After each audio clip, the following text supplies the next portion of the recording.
And clearly you've been able to separate yourself as a company. You know, when I was prepping for the show, Viral Nation has literally gone viral. You guys are an incredible success. Walk me through some of the big milestones since you got past that first 100 customers, and then things just seem to have taken off for you guys. You are now representing some of the biggest iconic names in the business.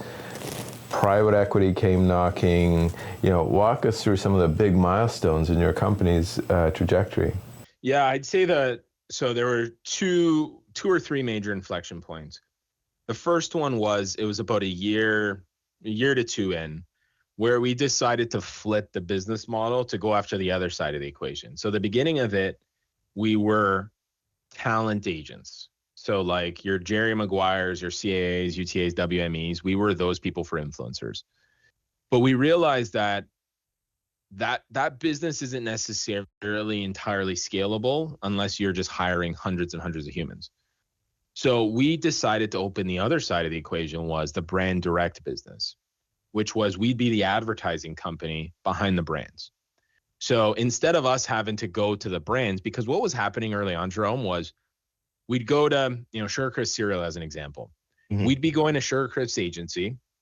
They'd be doing, we'd be doing everything. We'd be coming up with the creative, shooting the content, managing the talent, doing the entire thing.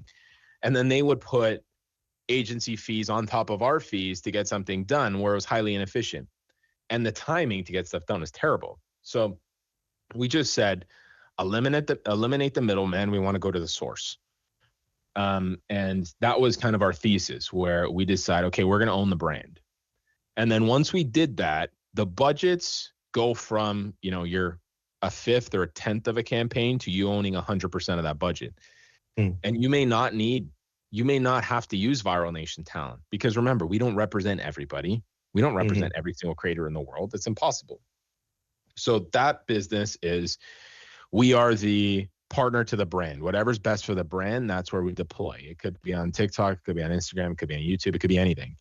And it could be multi-service. It's not just creators. We do paid, we do content, we do social. We've done events. And that's a different side of the equation. Now, that was one of the main reasons why we scaled tremendously. Like that business compared to our talent business, it's 10 times the size, even today. And because we own the brand budgets, those who control the money hold the power. And that led us to scale. The next one was, and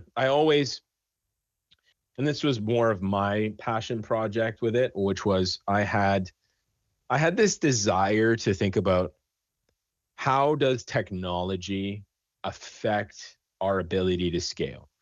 Because in this industry, there wasn't a technology that could cater to a talent agency and an advertising agency combined.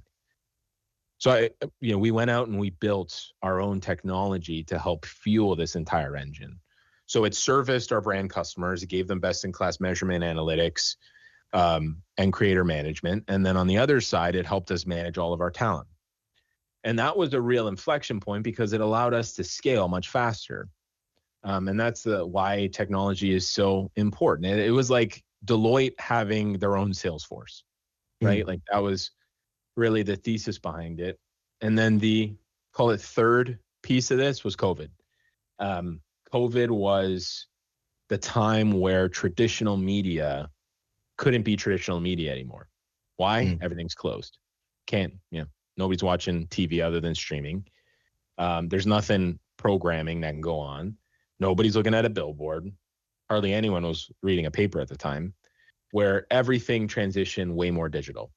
So during the years of COVID, the first year of COVID, every single person in our space was scared. They're like, advertising's done, we're screwed, blah, blah, blah. We took the opposite approach, where we started hiring the best talent there was in the space, being like employees, and just said, we're going for it. This is going to be the wake-up call that this industry needs in order to really just catapult.